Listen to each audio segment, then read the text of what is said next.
तो आज मैं आपके साथ साबूदाना नमकीन की ऐसी रेसिपी शेयर करने जा रही हूँ जिससे आपका जो साबूदाना ना पॉपकॉर्न की तरह एकदम फूलेगा और एकदम क्रिस्पी बनेगा। इसे आप बनाकर साल भर स्टोर करके भी रख सकते हैं। तो जब भी व्रत हो या ना हो, आप इसे बनाकर छोटी मोटी भूख लगी हो या बच्चों को नमकीन की तरह देना हो, सफ़र में ले जाना हो या फिर चाय के साथ नाश्ते में खाना हो, तो झटपट इस नमकीन को आप बना सकते हैं। तो चलिए फिर देर किस बात की, बनाना शुरू करते हैं। हेलो दोस्तों, मैं रश्मि और आपका स्वागत है रे किचन में। और अगर आपने मेरे चैनल को अब तक सब्सक्राइब नहीं किया है तो सब्सक्राइब करें और बेल आइकन को प्रेस करना ना भूलें। तो यहाँ पे मैंने ना 1 कप साबूदाना लिया है। मैं यहाँ पे ये बड़े वाले साइज का साबूदाना ले रही हूँ। बड़े साइज का जो साबूदाना होता है ना, अगर आप लेते हो तो ये अच्छे से फूलता भी है और क्रिस्पी भी बनता है। और स्पेशली नमकीन या जो चिवड़ा है उसे बनाने के लिए बड़े साइज के ही साबूदाने का इस्तेमाल होता है। अब इसे हमें वॉश करके यानी धोकर लेना है। एक ही बार हम इसे पानी से धोकर लेंगे। इसका जो ये स्टार्च आपको नजर आ रहा है ना, ये पूरी तरह से हमें हटाना नहीं है, इसलिए इसे एक बार इस तरह से हम अच्छे से धो लेंगे। अब धोने के बाद सारा जो पानी आपको दिख रहा है इसे हमें छान लेना है। अब देखिए सारा पानी मैंने यहाँ पे छान दिया है, बट साबूदाना अभी भी कच्चा है। तो अब ये जो साबूदाना है इसे हल्का सा हमें सॉफ्ट करके लेना है और थोड़ा सा ये फूल भी जाना चाहिए। तो इसलिए हम क्या करेंगे, 1 कप साबूदाना लिया था तो मैं यहाँ पे आधा कप पानी ले रही हूँ। अब इसे हमें 2 से 3 घंटे के लिए भिगोने के लिए छोड़ देना है। अब अगर आपके पास ज्यादा टाइम है तो आप इसे ओवरनाइट भी भिगो के रख सकते हैं। और अगर आपके पास 2 से 3 घंटे भी नहीं है तो आप यहाँ पे आधा कप गर्म पानी भी ले सकते हैं। तो 15 से 20 मिनट में ये साबूदाना बढ़िया से भीग कर फूल भी जाएगा। तो चलिए इसे ढककर अब थोड़ी देर के लिए छोड़ देते हैं। तो देखिए 2 घंटे हो चुके हैं और अभी आप देख सकते हैं कैसे मोतियों की तरह ये साबूदाने भीग कर तैयार हो चुके हैं। हर एक दाना एकदम सेपरेट हो चुका है। एक दाना आप इस तरह से दबाकर चेक कर लेते हैं तो देखिए अच्छे से ये फूल कर सॉफ्ट हो चुका है। तो इसी तरह का साबूदाना ना हमें यहाँ पे चाहिए, एकदम खिला खिला सा। तो जितना पानी हमने यहाँ पे डाला था वो जो मेजरमेंट है वो यहाँ पे एकदम परफेक्ट है। तो 1 कप साबूदाने के लिए आपको आधा कप पानी ही भिगोने के लिए लेना है। तो अब यहाँ पे मैंने ना इडली का स्टैंड लिया है, क्योंकि हमें जो साबूदाना है इसे ना स्टीम करके लेना है। तो इसे तेल घी कुछ भी नहीं लगाना है। हम क्या करेंगे, ये जो मोतियों जैसे खिले खिले साबूदाने के दाने हैं इन्हें इस तरह से लेकर एक एक खाने में रखते जाएंगे। आप देख सकते हैं दाने बिल्कुल भी सौगी नहीं हुए, बिल्कुल आटा आटा जैसा नहीं हुआ है। अब देखिए ओवर ना भरे, जितना आता है बस उतना ही रखें। हल्का सा इसे इस तरह से फैला दें। अब अगर आपके पास इडली स्टैंड नहीं है या इडली स्टीमर नहीं है तो आप इसे कैसे बना सकते हैं, इस तरह की छेद वाली ना प्लेट आती है, जाली आती है, वो आप यहाँ पे ले सकते हैं। इसे भी तेल घी कुछ नहीं लगाना है। साबूदाने को सिंपली इसके ऊपर इस तरह से डालकर अच्छे से फैला देना है। तो देखिए दोनों को मैंने यहाँ पे तैयार कर लिया है। इडली स्टैंड में भी मैंने कुछ साबूदाने को रखा हुआ है और यहाँ पे जाली वाली जो थाली है उसमें भी मैंने कुछ साबूदाने को रख दिया है। तो चलिए अब इन्हें ना हमें स्टीम करके लेना है। तो यहाँ पे मैंने इडली कुकर में ना पानी को गर्म करके ले लिया है। यहाँ पे हमने इडली स्टैंड रेडी करके रखा है, उसे रख देते हैं। इसे ढककर हमें मीडियम फ्लेम पे 5 मिनट के लिए इसे भाप में पकने देना है। अब अगर इस तरह का इडली कुकर नहीं है तो आप सिंपली क्या कर सकते हैं, कोई भी भगोने में ना पानी को गर्म करके ले, जैसे कि मैंने यहाँ पे लिया हुआ है, और उसके ऊपर इस प्लेट को रख दें और इसे भी ढककर हमें 5 मिनट के लिए ही मीडियम फ्लेम पे इसे अच्छे से स्टीम होने के लिए छोड़ देना है।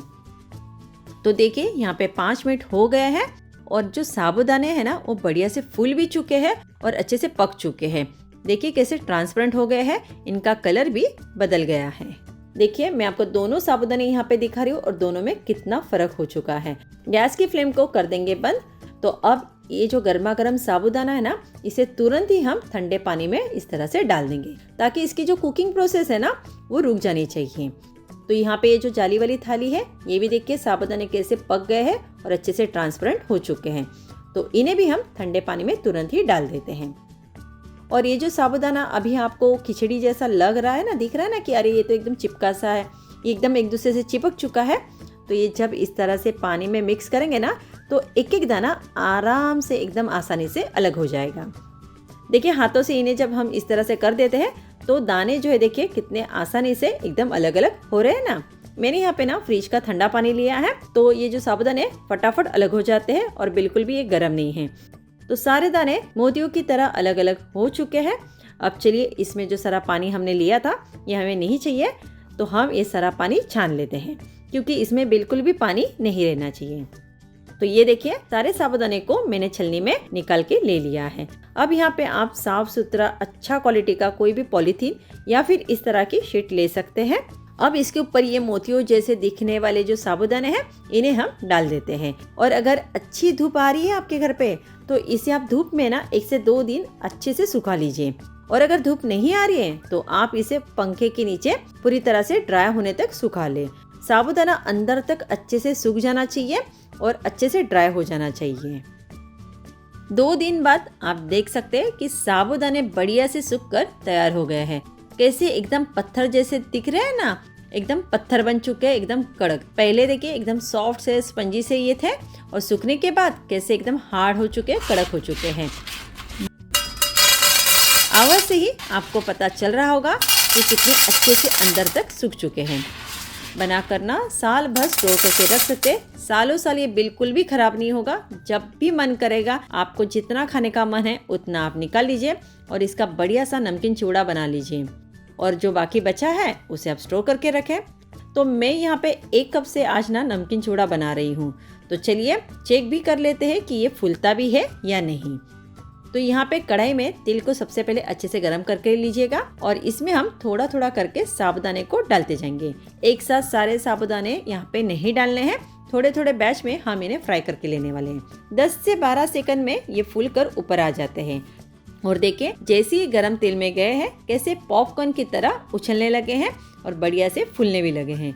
बिल्कुल मार्केट में जैसे मिलते हैं ना नायलॉन साबूदाने वैसे दिख रहे हैं। तो सारे दाने बढ़िया से फूल चुके हैं। इसी तरह से थोड़े थोड़े बैच में हम इन्हें फ्राई कर लेते हैं। देखिए कितने बढ़िया वाइट से और एकदम क्रिस्पी से ये बन गए हैं। अपने साइज से 2 से 3 गुना ज़्यादा ये फूल चुके हैं। इसे निकाल लेते हैं। तो नमकीन चिवड़ा बना रहे हैं तो मैं यहाँ पे कुछ और चीज़ों को भी फ्राई करके लेने वाली हूँ। तो यहाँ पे मैंने थोड़े यानी आधा कप इतने ना मूंगफली ली है, कच्ची मूंगफली है। इसे भी तल कर ले लेते हैं ताकि इसका कच्चापन चला जाए। और इसे भी हम जो फ्राई किए हुए साबूदाने हैं ना उसी में निकाल लेते हैं। पाव कप के करीब मैंने यहाँ पे सूखा नारियल भी लिया है, इस तरह से टुकड़ों में कट करके लिया है। तो उन्हें भी हम 1 से 2 सेकंड के लिए फ्राई कर लेते हैं। इसे जलाना नहीं है, तेल काफ़ी गर्म है तो ये जल्दी से फ्राई होकर तैयार हो जाता है। इनके बाद हम डालेंगे 15 से 20 बादाम और 15 से 20 मैंने काजू भी लिए हैं। इन्हें भी फटाफट फ्राई कर लेते हैं। ज़्यादा देर इन्हें फ्राई नहीं करना है और इन्हें भी हम सेम प्लेट में निकाल लेंगे। तेल काफ़ी गर्म हो चुका है तो यहाँ पे मैं गैस की फ्लेम को कर दूंगी बंद और गरम तेल में अब मैं डालूंगी पाव कप किशमिश। इसे भी फ्राई कर लेते हैं। तेल में जाते ही ये भी बढ़िया से फूल जाता है। अब चलिए डालेंगे इसमें 25 से 30 कड़ी पत्ते और 7 से 8 मैंने हरी मिर्च ली है कट करके। तीखा आप अपने हिसाब से रख सकते हैं। तली हुई मिर्च मुझे चिवड़े में नमकीन में अच्छी लगती है खाने में। तो ये भी बढ़िया से फ्राई हो चुके हैं, तुरंत ही इसे भी निकाल लेते हैं। अब यहाँ पे मैंने आलू के लच्छे भी लिए हैं तो ये मेरे पास थे तो मैं इसका भी इस्तेमाल कर रही हूँ। बेसिकली जो व्रत में खाते हैं ना वो सारी चीज़ें मैं यहाँ पे ले रही हूँ। इनसे ना ये जो नमकीन चिवड़ा है ना और भी ज़्यादा टेस्टी लगेगा। अब नमकीन चिवड़ा हम जो बना रहे हैं इसे चटपटा बनाने के लिए यहाँ पे मैं कुछ मसालों का भी इस्तेमाल करने वाली हूँ। तो सबसे पहले डालेंगे स्वादानुसार नमक। आप यहाँ पे सेंधा नमक भी ले सकते हैं। आधा छोटा चम्मच लाल मिर्च का पाउडर, पाव छोटा चम्मच काली मिर्च कुटी हुई, आधा छोटा चम्मच भुने जीरे का पाउडर और 1 चम्मच पीसी हुई चीनी डालकर सारे मसालों को बढ़िया से मिक्स कर लेना है। अगर आप व्रत में लाल मिर्च नहीं खाते हैं तो आप उसे ना डालिए, आप उसे स्किप भी कर सकते हैं। और अगर व्रत के लिए नहीं बना रहे हैं तो फिर कोई टेंशन ही नहीं, जो भी पसंद है वो चीज़ें आप इसमें डाल सकते हैं और इसे और भी ज़्यादा टेस्टी बना सकते हैं। तो अच्छे से मैंने इसे टॉस कर लिया है ताकि इसमें जो हमने मसाले डाले हैं ना वो हर एक दाने पे अच्छे से लग जाने चाहिए, इनकी अच्छी सी कोटिंग हो जानी चाहिए। पता ही नहीं चल रहा है कि इसे हमने घर पे बनाया है, ऐसा लग रहा है कि हमने इसे बाहर से मार्केट से लाया हुआ है। तो ये एकदम टेस्टी सा चटपटा सा नायलॉन साबूदाने का चिवड़ा नमकीन तैयार है। तो आप भी मेरी बताई हुई ट्रिक से इस नायलॉन साबूदाना को घर पे बनाइए, इससे नमकीन चिवड़ा बनाइए, खाइए, खिलाइए और बताइए कैसे बनी थी। अगर आपको मेरी ये रेसिपी इंटरेस्टिंग लगी है तो मुझे लाइक और सब्सक्राइब करके सपोर्ट ज़रूर करें और अपने दोस्तों में इस रेसिपी को शेयर करना ना भूलें।